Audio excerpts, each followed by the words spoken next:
for the new students in the audience? Students, raise your hands. Good. Glad to have you here. I know it's mandatory, but I don't care.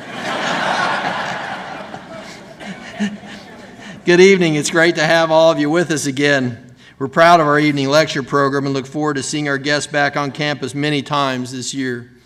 We have a dynamic speaker discussing an important topic to kick off this year's series.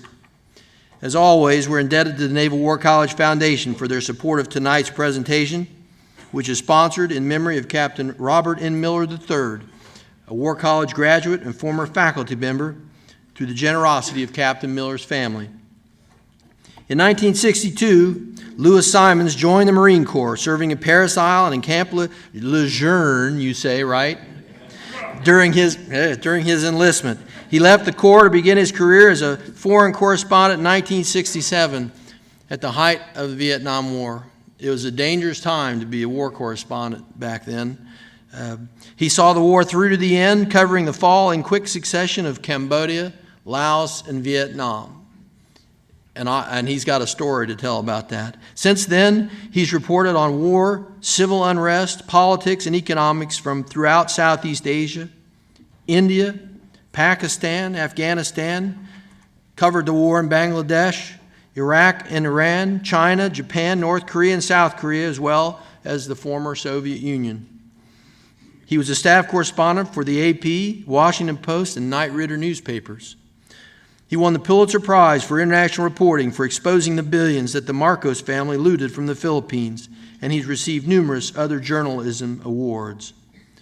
Mr. Simons is a regular contributor to the National Geographic. His op-ed and analytical articles have appeared in the New York Times, the Washington Post, Foreign Affairs, Atlantic Monthly, and Smithsonian magazines. He is a contributing author of half a dozen books on war and international affairs, and his most recent book, written with Senator Christopher S. Bond, is The Next Front, Southwest Asia and the Road to Global Peace with Islam. I'd say he's in the right place tonight. Please join me in welcoming Louis Simons.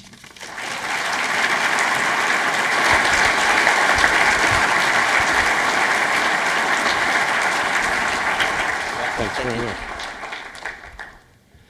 Thank you, Admiral, and thank all of you for being here. I'm really pleased that the Admiral touched on my distinguished military career. It was distinguished by its brevity and by my meteoric rise from private to lance corporal. Semper Fi. Excuse me. Yeah, excuse me, that's a good idea.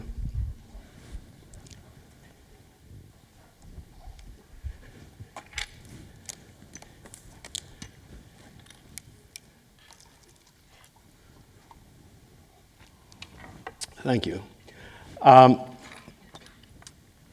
The Admiral, by a slip of the tongue, said that the subtitle of my book was Southwest Asia. It is Southeast Asia, just for the record. But what I wanted to say is that as a former Marine of very low stature, I can't tell you how hilarious it is to be standing here in front of you. talking to some, 1,000 or so military officers who have been ordered to be here. What a riot. Well, I know you've got a lot of other more important issues on your plates right now, but I'll try to get right to the subject, and when I'm finished, I will take your questions. I know that there are some officers in the room tonight who represent armed forces of some of the countries that I'll be talking about, and that's always a tricky thing to do, because obviously as natives of your own country you know a whole lot more about it than I do, and I'm up here and you're down there, but bear with me if you will. Before I get into the meat of the topic, I'd just like to tell you a little bit about the strange bedfellow relationship between myself and my co-author, Kit Bond. For those of you who may not know, Senator Bond is from Missouri. I've learned that. He was the youngest governor of the state, and is just finishing up now his fifth term as a senator. He's not going to run again. Kit Bond is about as far to the right as one can get without falling off the edge of the earth, and suffice to say, I am not. So a lot of people, particularly in Washington, where they know these things, have asked, how did this happen? Why did you and Bond write a book together? And it's a fair question, so I'll just give it to you in abbreviated form. First of all, it was his idea. He wanted to do a book about Southeast Asia because he'd come to believe quite some time ago that nobody was paying attention, and that, after all, Southeast Asia is where and I can tell by the gray and balding heads among you, others cut our teeth as far as U.S. military involvement overseas is concerned. When I was the age of some of the students in this room, Vietnam was all that we talked about, and it formed more than one generation of Americans, for better and for worse.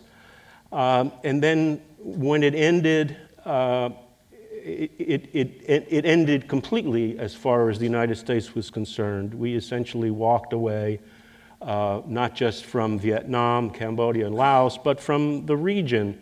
And obviously, our interests have taken us elsewhere.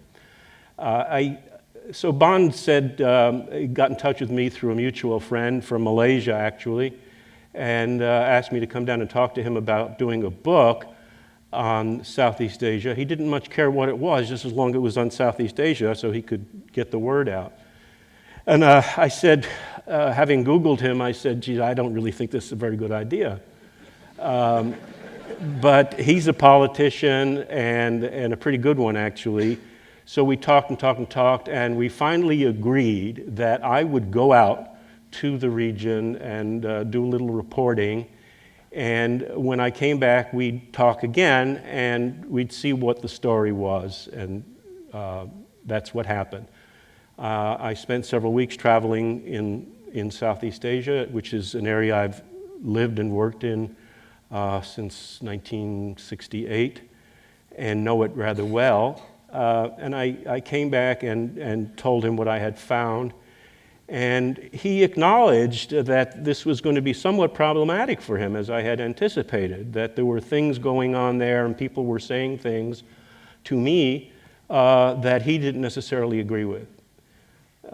So we talked a little bit more, and he finally agreed that if people were saying this and I believed them, and we let these people speak for themselves, that he could live with it. And that was the story behind the book, and that's what the book is about. It's about the people of 5 Southeast Asian countries, predominantly Muslims, who talk about their associations with the world of Islam, their feelings for and against Americans, what they want, what they need, and so forth. And we by and large, Bond and I got along because we let them speak for themselves. And there's one thing I learned as a young Marine, was that I wasn't particularly good at taking orders. I certainly wasn't good at giving them, because there was nobody to give them to. But I was a pretty good listener, and that is how I have essentially made my living for the last 40 years. And I came back and told Kit Bond that I thought it would be a good idea in future for him, when he traveled to Southeast Asia, which he does regularly, to do a little more listening and less talking. And that's something that Americans have a problem with, particularly politicians. They tend to like to tell people in their own country how they should live and run their countries. And I don't think that's really the way to do it. Anyway, what I found in Southeast Asia, and by Southeast Asia, let me define the term in this context, talking about 5 countries: Indonesia, Malaysia, Thailand, the Philippines, and Singapore. So the former Indo-Chinese states and Burma are not in the picture as far as this book is concerned, because this is a book about Islam. The title is, as the Admiral told you, The Next Front. Now, some people, not surprisingly, when they see or hear that title, The Next Front, think, aha, that's where you expect we're going to be at war next. And I quickly set them straight that the purpose of our book is to say that the next front ought to be a nonviolent one, and it is within the purview and the ability of Americans to be sure that that is so. The people that I met with, and I should say that I spent several months doing the field research for the book. The people I met with in these 5 countries, predominantly Muslims, but not entirely, surprisingly enough, I found, were anxious to have Americans working and living among them. And I don't think that it's easy to find another Islamic or largely Islamic country anywhere else in the world where one could say that. The stipulation is these should be Americans in sneakers and sandals, not in combat boots. And I think that it's obvious that at this stage of development in Southeast Asia, at this stage of evolution of our wars in Iraq and Afghanistan, at this stage of the eternal conflict in Israel and Palestine, that we need to be thinking forward about our relationship with the Muslim world in ways that we have not thought about it until now. So what you've got in these 5 countries is essentially an Islam of moderation. I'll give you a little bit of a personal insight. I went to Kuala Lumpur, my wife and I moved to Kuala Lumpur in 1968 after spending 1 year as war correspondents. She was with CBS, I was with the AP, in Vietnam, 1967-68. And at that time, aside from Malaysia being a very sleepy place, what characterized the people, and you should know if you don't, that the majority of Malaysians are Muslim. About 60 to 70% are Muslim. The remainder are Chinese and Indians who practice a variety of other faiths. In those days, walking in the streets of Kuala Lumpur, and even in a number of the provincial towns, it was an extremely rare sight to see a woman who was in any way covered. I'm not talking about the full burqa.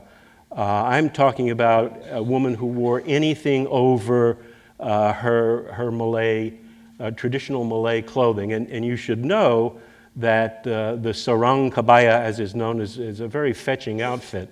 It's a sarong that's pretty tight and a blouse that's extremely tight. And most women, I would say, wore some sort of a diaphanous scarf over their hair, but not necessarily all of them. you pretty much never would find a Malay man with a beard. Now, granted, most Malay men are not terribly hairy anyway, so that would leave a bunch of them out. But again, it didn't happen. Men wore Western clothing, usually a shirt and trousers, and that was about it. People commonly mixed. I mean, Malay and Chinese and Indian would go to dinner together. It was fairly common for Malays to have a drink. The then Prime Minister of the country, Tunku Abdul Rahman, loved nothing more than his gin and tonic and going to the horse races. And he was beloved. Could have stayed in office forever had he decided not to retire. And so what I'm trying to do is give you a very quick snapshot of a Malaysia and a Malay Muslim population that was very relaxed about its practice of Islam. And beyond that, that had little, if any, tie to the greater Islamic world. The Israel-Palestine question was simply not on anybody's radar. They just didn't know about it. They didn't really know what was a Jew. What did that mean? It was just they lived their own lives. It was rather an isolated place, and the practice of Islam was relaxed. And the same, to very slightly different degrees, the same was true in Indonesia. The same was true among the Muslims of the southern Philippines, among the Muslims of southern Thailand, and the small Muslim Malay minority of Singapore. As I say, to one degree or another, this was the picture. Well, I've been in and out of these places off and on for the last 30 years or so. And I thought I was seeing changes, but I was doing other things and wasn't really registering. So here I went back to do the research for the book, and it just bit me on the nose, is what happened. Everything that I have laid out for you has been flipped 180 degrees.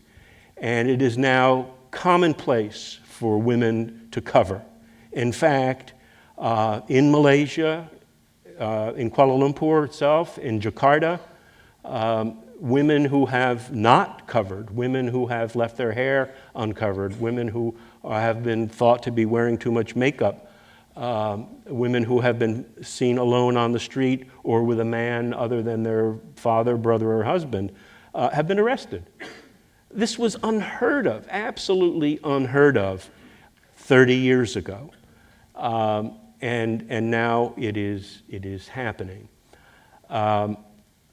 What I think I want to do for you is give you just another little thumbnail shot of each of the 5 countries, so you understand exactly what it is that we're looking at, and then I can proceed with how we should, I think, be dealing with these 5 countries. I think I've given you a pretty fair picture of Malaysia. Indonesia, many of you may know this, but I bet there are more than a few who do not. Indonesia has the world's largest Islamic population. The reason I don't say that Indonesia is the world's largest Muslim country is because it is, under its constitution, secular. But there are more Muslims living in Indonesia than in any other country in the world. The population the Muslim population of about 220 million is 3 times the size that of Egypt, which is the world's largest Arab Muslim country. Yet to Americans, by and large, Indonesia is a mysterious place. I find when I talk to people who are what I would call laymen, they're not quite sure if I'm talking about India or what it is that I really have in mind. Not to put too fine a point on it, Indonesia is very far away from the United States, and people have just not paid it much attention. Yet in 2002, terrorists on the island of Bali, which my wife and I have visited any number of times because it's one of the great tropical paradises of the world, terrorists blew up several tourist bars and nightclubs, killing 202 people, the great majority of whom were Australian tourists. Since that time, there have been other bombings, most recently about a year ago, of a hotel, a Marriott, I believe it was, in Jakarta itself, killing a number of people. And Indonesia is facing, as are all the other countries that we'll talk about, a rising, I would not call it a terrorist threat because they have been pretty successful in containing the actual physical terrorism, but definitely facing a rising fundamentalism, and that's a different matter than terrorism, and we'll talk a little bit more about it in a minute. But the rising fundamentalism that is evident across Indonesia is an archipelago. They claim 17,000 islands. A lot of them, of course, are uninhabited, but it's a far-flung. Indonesia, from one end to the other of the archipelago, is as far across as Los Angeles to. It goes beyond the eastern coast of the U.S., somewhere in the Caribbean. So it's a huge country and very diverse.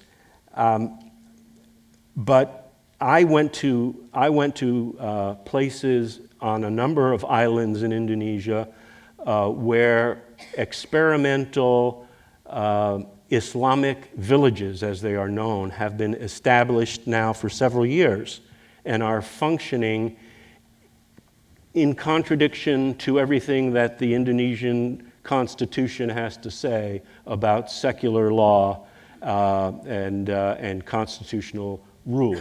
In other words, these are places, regions sometimes that have been established have been taken over, I think is the way to put it, by clergy, sometimes with the assistance of locally based military and police forces, and are now being run as if they were in Saudi Arabia or somewhere in the Arabian Peninsula, under Sharia, where constitutional rule has no effect, where young people who want to be promoted within their companies and within the government service have to prove their ability to read the Quran in Arabic, where school children must do the same in order to be promoted in class, where couples who want to get married have to do the same, where the script, the Roman alphabet script that is used on street signs and on many commercial signs has been supplanted by Arabic. And the government, in essence, has closed its eyes to this. Interestingly, this is happening at the same time that the government and the Indonesian military, with some assistance from the United States Department of Defense and the CIA, has established a special unit to go after armed terrorists and has done extremely well. They have captured and killed a significant number of very senior people.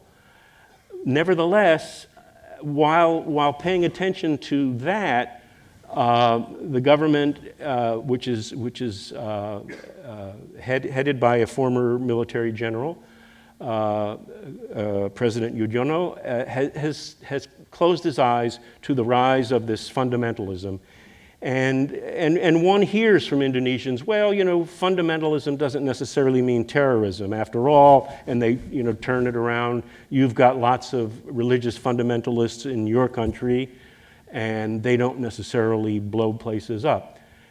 In fact, they may be more law-abiding than less religious people, which, it's an argument. But I counter the argument by noting that these very same people are no longer isolated the way I described to you at the outset. They are in contact with Islamists, if you will, in Pakistan, in Afghanistan, in the greater Middle East, and around the world.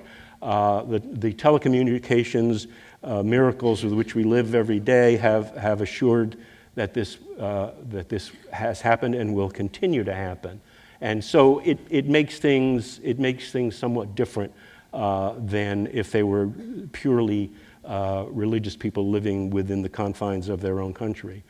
Now, I'm not telling you, and I don't want you to carry away this evening the message that Simon says that Indonesia is about to become a terrorist beehive. It is not. It is not. But this is a growing situation.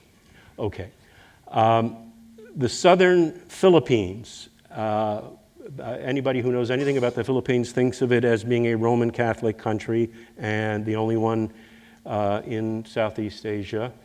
And that's correct. However, there is a significant and very unhappy minority of Muslims living in the south in the region called Mindanao.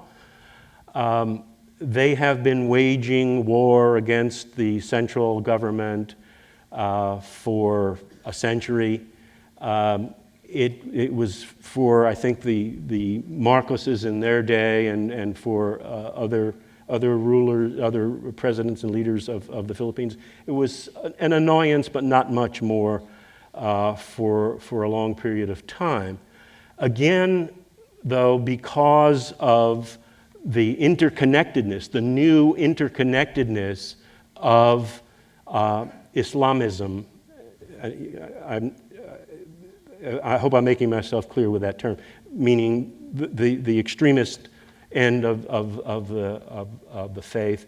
The new interconnectedness has brought a new urgency to the southern Philippines, and we have a new president now, the son of Cory Aquino, who is really new. I mean, he's been in office about 2 months, unproven. He's beginning to talk the game about what needs to be done in the South. Whether he will have the ability, the interest, the stick-to-itiveness to do it remains another matter. You should also know, if you don't, that there is a special forces, a combined special forces unit of some 600 or 800 at any one time in Mindanao, U.S. I'm talking about, that has been working alongside the Philippine Marine Corps and Army. I have spent some time with them on the ground, seen them at work. I've got to say that they are doing, in the broad sense, they are doing a very good job. Now, nobody can do anything in the Philippines without being criticized. I mean, just the way the society works. They criticize each other, they criticize themselves, and they certainly criticize Americans. But by and large, this organization has done good work. They've brought in engineers to help with roads, digging wells, setting up impromptu medical camps, bringing the USS, or is it called the USS Mercy? The hospital ship Mercy has done wonderful work in the southern Philippines. And there is undoubtedly a guideline that is being established by these American troops that I'm sure could be applicable elsewhere, not just in Southeast Asia, but possibly in a lot of other places in the Muslim world. And I have no doubt whatsoever that that's possibly the overarching reason for them remaining in place. They've been there since just before 9/11. And in other words, they were not put in response to 9/11, but they went because somebody was thinking ahead. Southern Thailand is a situation very much like the southern Philippines, i.e., the overwhelming 90-some-odd% of Thais are Buddhist. In the south, which borders on Malaysia, you have 1 million or so, well, that's overstated. It's some hundreds of thousands of Malays. These are really people who are in the wrong country.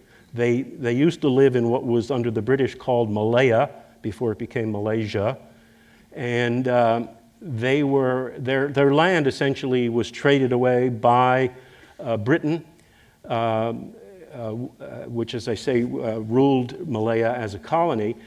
They traded the northern provinces of Malaya, the Malay Peninsula, to the then king of Siam for some other territory. And the net result is these hundreds of thousands of Malay Muslims who speak Malay, look Malay, are Malay, and are forced to live in a Buddhist kingdom where the king is a demigod and things that are just hugely offensive to Muslim sensibilities stare them in the face every day. And so this is another insurgency that, very much like the southern Philippines, has been going on for a long, long time. The transfer of real estate I talked about took place 100 years ago, and they have been fighting ever since. But once again, because of the interconnectedness, you are now seeing for the last 5 years in the southern Philippines, literally, not a day goes by without a murder caused by a Muslim of a Buddhist or vice versa. And who started it and who's retaliating is anybody's allegation, because it's very murky. Nevertheless, for the first time in, I would think, history, you're finding Buddhists, teachers and policemen, others being beheaded, something that Malays have just historically not done. You're finding IEDs in the road, blowing up people in trucks and cars, and so forth. So this is imported. This is coming in because some of these kids are going up to Pakistan or have gone up to Pakistan for training. I interviewed a young fellow, not in Thailand but in Indonesia, who had spent 4 years at Osama bin Laden's equivalent of West Point, which was on the Afghan-Pakistani border. He graduated from this place. He spent 4 years, wore a uniform, and considered himself to be a professional soldier in the way that many of you here tonight think of yourselves. So that's the four of the five. The fifth is Singapore, which is quite a different story in the sense that Singapore is small. It's 700,000 people. It's not really a country. It's a city-state, if you will. 90% of the population is Chinese, i.e. Buddhist, Confucian, Christian, and only a small percentage is Malay Muslim. But they are the same people who live just across the causeway in Malaysia, and so there's all of that. And Singapore, which looks for all the world like a tropical Switzerland, has had its own close calls and brushes with terrorism, including the last-minute interruption of what was to be a coordinated bomb attack on the U.S. Embassy, the Israeli Embassy, Australians, subway stations, railway stations, so on. At the last minute, the Home Ministry managed to break it up. And the threat, it continues. Now, that covers the 5 countries quickly. I will try to boil down what remains so that we have enough time for, for questions. As I said earlier on, what came from all of these countries, and all 5 of them, and they range from being quite poor, i.e. Indonesia and the Philippines, to very well off, i.e. Singapore, which the average wage in Singapore is now greater than the average wage in Italy. Yet they are all asking for Americans to work there, to live there, to invest, to bring expertise, whether it's agriculture, scientific, educational. I'm not telling you anything that should come as a great shock, but these are Muslims. And everywhere else in the Muslim world, as far as I know, if people are free to speak their minds in the street, they're screaming, "Yankee, go home." And here you've got the largest conglomeration of Muslims in the world, a 250 million, asking for Americans to come and work and help. And I will say that when I was there, they were waiting for Obama to come to office. And as you probably know, Obama, as a child, lived for a couple of years in Jakarta. His mother was married to an Indonesian, which is to say a Muslim. His middle name, you know, is Hussein. And there were great hopes that President Obama was going to be the first American president who truly had a sense of Muslim sensibilities and sensitivities and would change the equation. To be honest with you, so did I. And he was meant to have gone there on a state visit about 1.5 years ago. I was writing op-eds for USA Today and the New York Times saying what a great thing this was going to be. There were going to be 1 million people in the street waving little American flags. His childhood house in Jakarta was being treated as a national shrine. And then along came the healthcare debate, and he canceled. And then about 6 months later, he canceled again. I've forgotten what the domestic issue was. It might have been Afghanistan. And now he is meant to go in November. He's lost credibility, unfortunately, and I don't think that's going to be irreparable, but it certainly hasn't done the good that it could have done. At the same time, Secretary Gates has been in Indonesia and the rest of Southeast Asia several times. Hillary Clinton, as Secretary of State, has been there and promised the return to Indonesia of the Peace Corps, the first time in 40 years, when the Indonesians were facing a communist threat under General Sukarno more than 40 years ago. They expelled the Peace Corps and they never went back. They're supposed to go back, 25 young Americans. Easy to dismiss what 25 young Americans can do in a place like Indonesia, but shouldn't be dismissed. I can't tell you the number of people I met throughout Southeast Asia who said, "Whatever happened to the Peace Corps? You know, I learned my English from the Peace Corps. Whatever happened to Mr. Bob? He used to be my teacher." You know, that kind of thing. Another question they ask, particularly in the capital cities, "Hey, whatever happened to the American embassy library we used to have? Remember, we used to have a library here. My parents told me they used to go, they could look at Life magazine, they could, see the New York Times and other magazines and watch movies. Whatever happened?" Well, what happened is these things have gone away. They're not funded.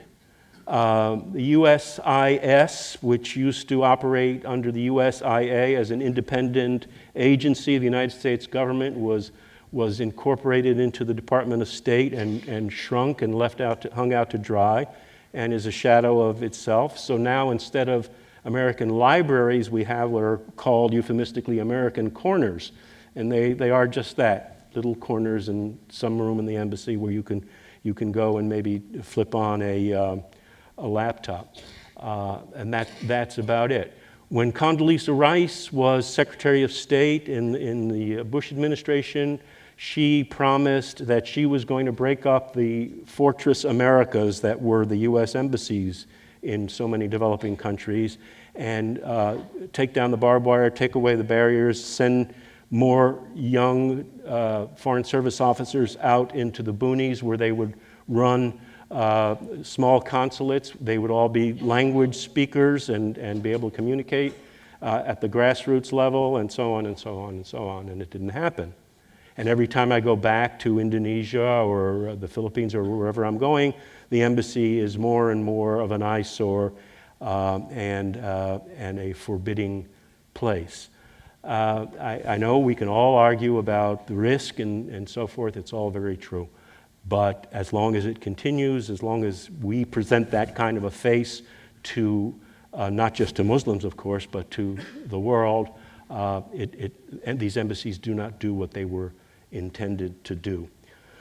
As you can probably tell, I'm really full of this stuff. I'm very enthusiastic and feel that there is a great deal that can be done, that ought to be done, that can be done very cheaply, all of which would have, I do believe, the net effect of averting the next front as a military face-off in Southeast Asia.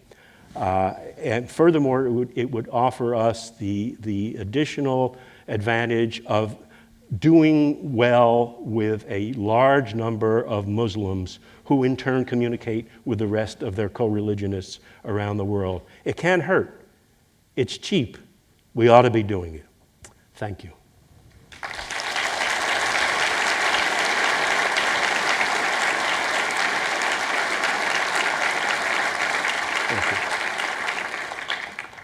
Okay, I'm happy to take anybody's question. Wow. Yes, please. So, Commander Stackpole, I'm one of the students here at the War College. You spoke about 5 nations in Southeast Asia that are Islamic majorities, but you didn't mention Brunei, with its huge oil resources and large funds. What do you see as the future for that nation? As long as the oil keeps coming, they've got nothing to worry about. Brunei is kind of a Southeast Asian Saudi Arabia in the sense that it is so wealthy and that the public, by and large, doesn't have to work. And many people simply don't work. They take a government handout. Whatever unpleasant tasks have to be done are done either by the resident Chinese community or they bring people in from places like Bangladesh and Sri Lanka. So you're right in the sense that Brunei is overwhelmingly Muslim, but it's sort of in a class by itself. At least I don't know of anything that is cause for concern in Brunei imminently. Mm-hmm. This is Yes. Commander Bahar from Kuwait Navy. The changes you mentioned in Malaysia and the other 5 countries regarding the 30 years you mentioned, from the 70s all the way to the 90s, and the changes with the Muslims and what they're supposed to wear. Do you think this is actually reflect or a result of what's happening in the Persian Gulf regarding the Shias as a country in Iran, and also it's happened now in Iraq? They've been ruled by minority of Sunnis, and now the government is Shias. So the Persian Gulf is getting very strong, like a country of Shias, and also Iraq have a Shias country. And is that what is a result of Saudi Arabia and the other Sunni countries helping those countries to produce stronger Sunni foundation there? Do you think this is the reason? I would like to hear your answer. Thank you. That's an excellent question, and I really owe you an apology for not having gotten into that. The involvement of Saudi Arabia in Southeast Asia cannot be understated, cannot be overstated or underestimated. It has been going on for 20 years, roughly speaking, it being the infusion of hundreds of millions of dollars from the Saudi government to build mosques and religious schools. Now, the fact is that the typical Indonesian Muslim is no great fan of the Saudis, and given their druthers, they would avoid having anything to do with them. But it's a poor country, and a lot of people have made and continue to make the decision that if they want their children to have an education of any kind, they can't afford what's available to them from Indonesian sources, whereas the Saudis have pumped in so much money that their schools are free if need be. In other words, if you can afford to pay, you will. If you can't, you don't. So you've got now a generation of young Indonesian Muslim men who have been trained and educated in Wahhabism, and are many of them go on, I should say, from the schools, the Saudi-funded schools in Indonesia. Many of them go on to either Saudi Arabia or to Cairo or Yemen or other places in the Gulf for advanced Islamic study, and come back very different than the young people they were when they left, and by and large have nothing to do. They're not prepared for the modern world. They can't fill the jobs that Indonesia needs filled for development. And so either they go back to their mosque or their religious school and spend their years there not doing very much that's satisfying, or they find themselves out in the streets demonstrating in favor of Sharia, or joining up with others who are like-minded. And this is a real problem. Your question is really right on the money. It is what I've just described is most obvious in Indonesia, but can be seen in parts of Malaysia and likewise in the southern Philippines. It's beginning to show up in southern Thailand. And when I say show up, Saudi tourists, so-called, are walking into airports in Southeast Asia with suitcases full of cash, dollars. Several have been caught, many more just get away with it. And that money goes, at best, it goes to schools, at worst, it goes to buying weapons and sending young men for military-style terrorist training. So that's very critical. You also mentioned Iran, I believe. And I would say that the two great events in the Islamic world that I think changed the face of Islam in the late 20th century were the huge amounts of money that came pouring into and then out of Saudi Arabia, and secondarily the Islamic revolt in Iran, which showed the whole Muslim world for the first time that you can have an Islamic state and it can be reasonably effective and reasonably prosperous in the modern world. The effect of that on people throughout Islamic countries, again, cannot be overstated. I hope that answers your question. Anybody else? Sir, thank you very much. But Sure. there is only one thing I really want to hear from you. Yes. Changing of those 5 countries, you say, is it because of the rise and the strength of Shias in the Gulf? Is that a result of it? Is it connected? Yes. Anyway, anyhow? Yes, yes, it is. You need to understand, if you don't already, that 99% of Muslims in Southeast Asia are Sunni. So the Shia-Sunni equation is not an issue. But yes, the Shia influence from the Gulf is clear. Yes. Yes. Hi, I'm Susan Doman, former USIA, now with the Department of State, and I'm a student here at the college.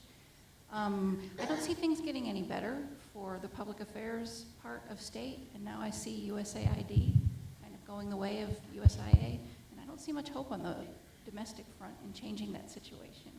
Can you comment on that? Do you think we're going to still be able to do development, be able to do things like American corners, American libraries?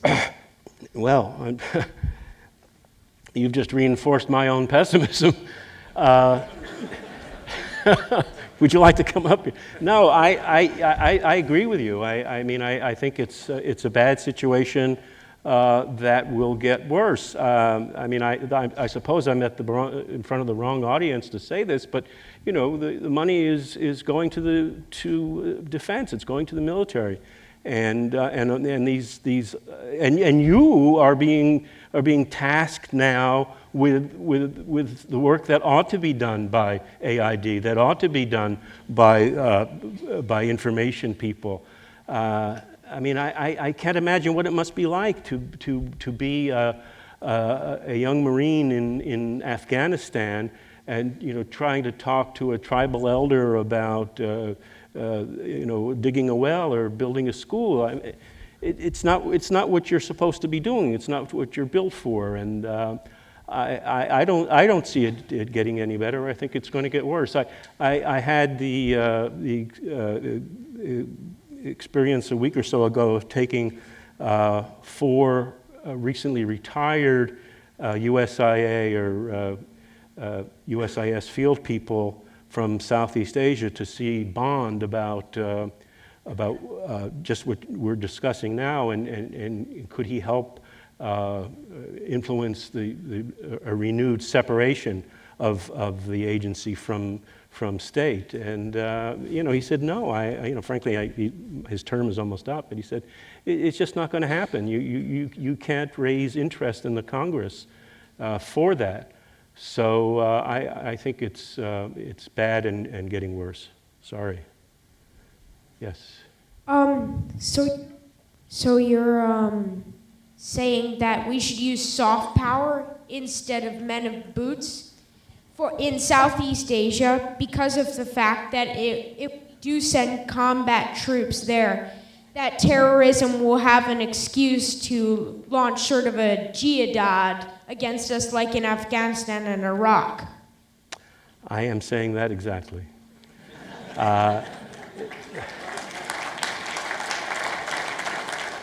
Actually, the term, it's really a good question, and the term that Senator Bond and I prefer to use to soft power is smart power. And really we settled on that because if you say soft power to congressmen, they start getting nervous that you're too far to the left to be taken seriously. But smart power is a bit more acceptable.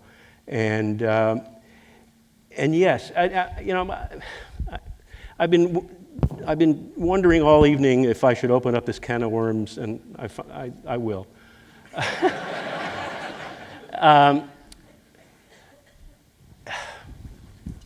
I know there are a lot of people in this room who have served multiple tours in Afghanistan and Iraq. And frankly, although I've been to both places, I haven't spent much time. For me, my war was Vietnam, and this is a very different situation. But try to imagine what it is to be a Vietnamese, an Afghan, an Iraqi, with foreign soldiers on the ground in your country, in your town, in your neighborhood, telling you what to do, driving their tanks around the street, killing your next door neighbor, and so on. I don't have to go into this in any great detail. You understand. Try to imagine what that must be like.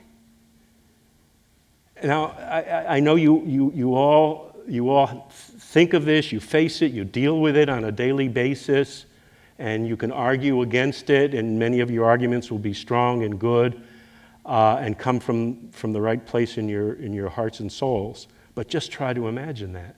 And that's the problem. That is the problem with putting armed forces on the ground in what is essentially a rebellion by people who feel that they have been put down by the United States and the rest of the Western world for about 1,000 years. It just reinforces every negative feeling they've got. And when you complicate the issue by the obvious and necessary reality that those soldiers don't speak the language, don't understand the issues, don't understand the culture, don't understand what makes these people tick, it's just a slap in the face that never stops. So I'm sure that I've just offended half the people in this room, but I firmly believe, not just through my own experiences of half a century in Asia as a correspondent, but from what I've heard from so many people in the region, this is the key problem that we face if we are going to come to terms with the world's Muslims. Yes? My name is Professor Radcliffe. I've been here for about 10 years, and I came here from Malaysia, living there for 3.5 years. One of the things that I heard you say seemed to be at odds with what I've learned over the last 10 years studying Indonesia. But the real point I want to make is this year, 2010, Freedom House, which is a NGO, declared that Indonesia was the most free of all countries in Southeast Asia. It has the freest press in all of Southeast Asia. Those two things say to me something different than what you've been talking about tonight. Not to say Indonesia doesn't have problems. The United States has plenty of the same problems that Indonesia does. How do you square that with your pessimism when we have the most democratic state, Indonesia, in all of Southeast Asia, basically on their own effort, without a lot of help from us? Can you help square that for me? I'll try. Your point is critical, and again, something I should have mentioned. Indonesia suffered for 50 years, give or take, 60 years, under a succession of military dictators. It was for decades considered by Transparency International the most corrupt country in the world. The press was stifled, people would disappear, etc. And all of that has stopped. Indonesia is certainly the freest country in Southeast Asia. It's probably one of, if not the freest in all of Asia, including, and I would include Japan in that. The press is vibrant. It's pretty much free to say whatever it wants and does so, not with abandon, but with pretty fair responsibility. All true. However, the chief of the police agency in charge of counterterrorism, a police general by the name of Mbai, it's an odd name, it sounds almost African, M-B-A-I. told me in an interview that he reckoned no more than 2% of Indonesian Muslims were what he would call extremists. That was his word, extremists, 2%.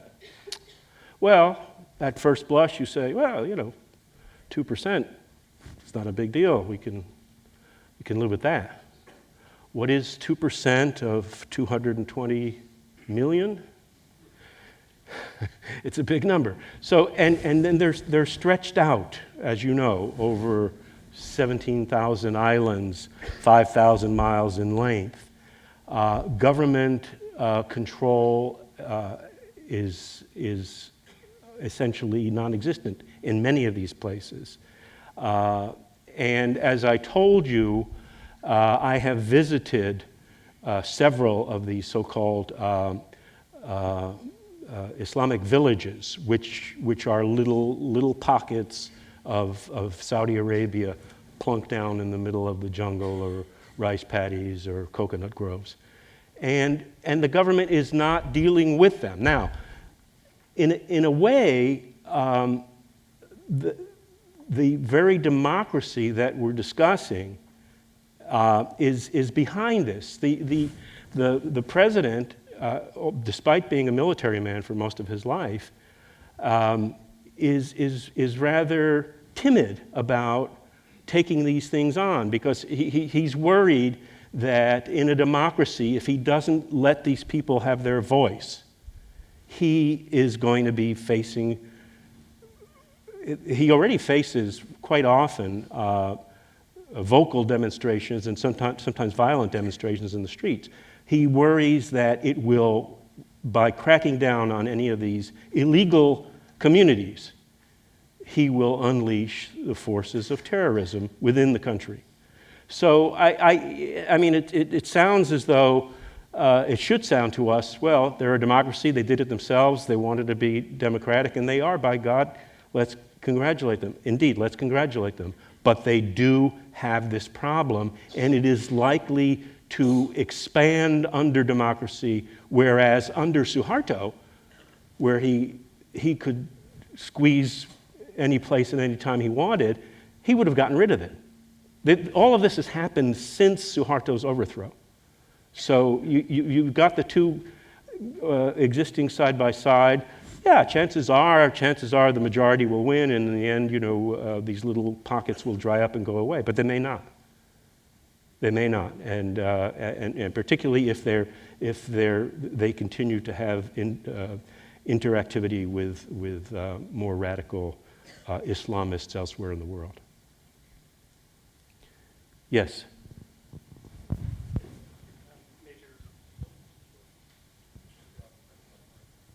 Major Brad Bain, I'm an Army student here. My question is in regards to Thailand. What was your viewpoint there on the current political situation in Thailand, and specifically if they still have the ability to deal with the separatist movement in the south, as well as the turmoil that's going on in the political arena there, and then specifically what areas we could step in to assist their government? Okay.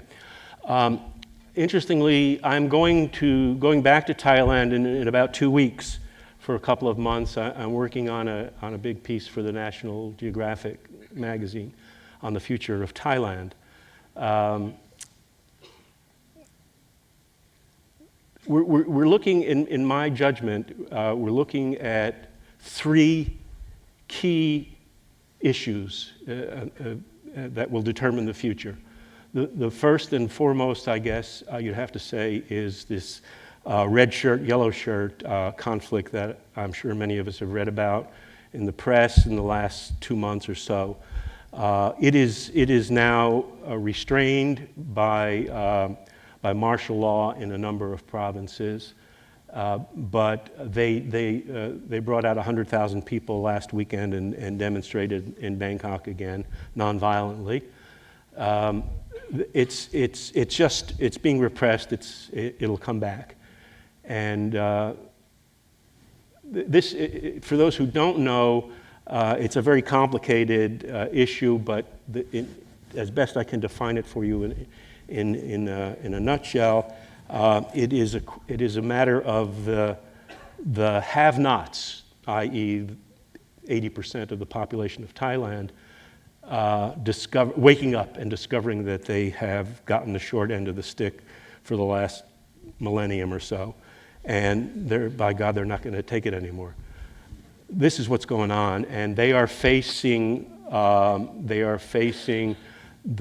Bangkok elite, comprising the monarchy, the military, and the very wealthy commercial sector. That's the leading problem. The second problem on the that's the Northeast. On a geographic level, the second problem is the South, the area I told you about on the border with the Malaysian provinces, that we're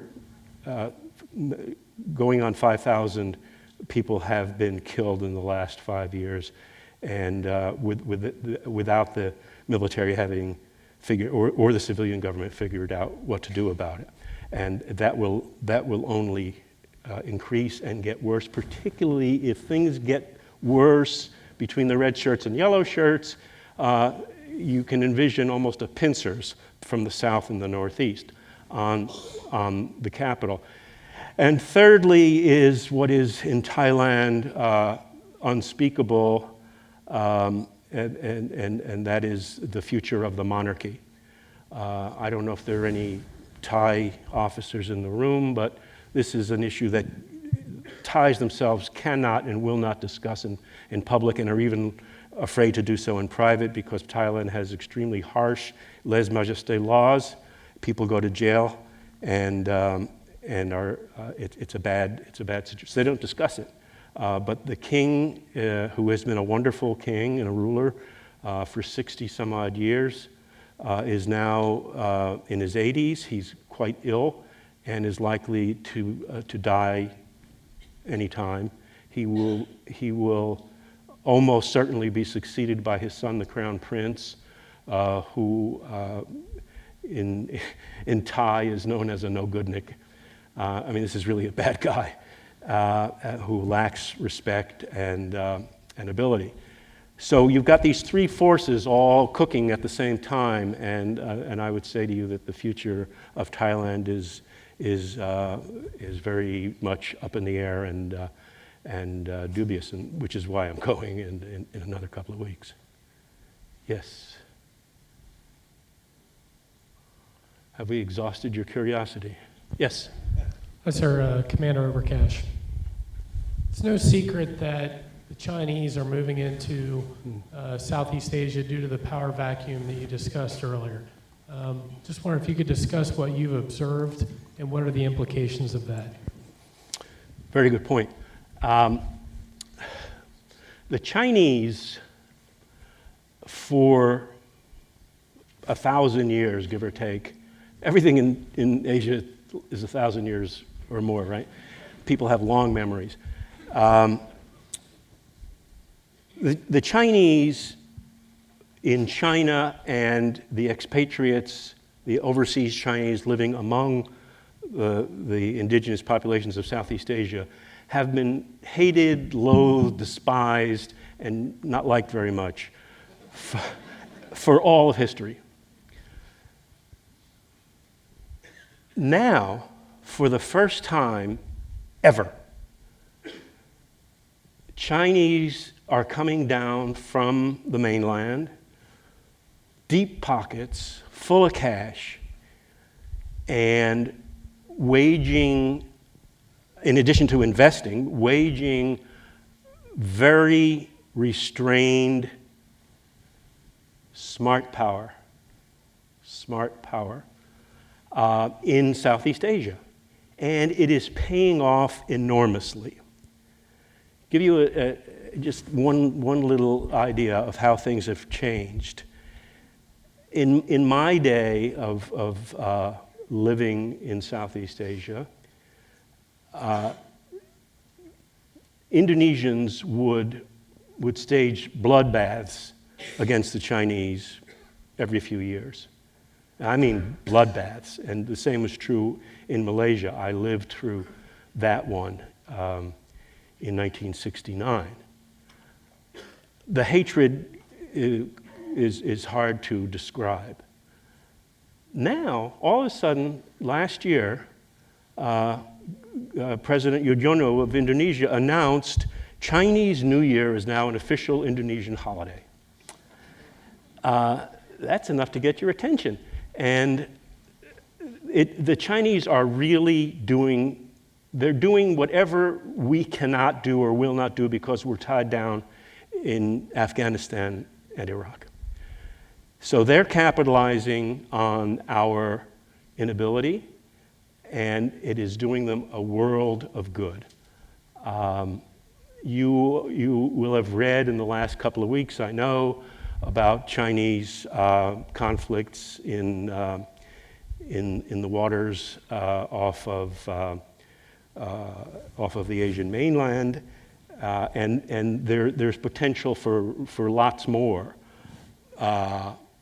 But they by and large, and I would say until this issue with the sea captain, the trawler captain being arrested by Japan, they've been very, very restrained. And what they did, the way they behaved with the Japanese, took me a bit by surprise, and I'm not sure where it'll go. Obviously, I have no idea, but they are performing well in Southeast Asia, and it is paying off, and it is working to the detriment of the United States.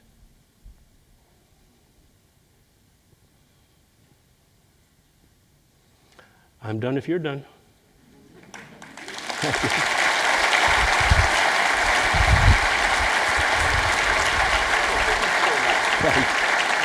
We'll stay down here and we'll talk to folks and we'll go sign some books. Huh? Sure. Thanks very much. Oh, great. Okay, thanks. Thanks, everybody.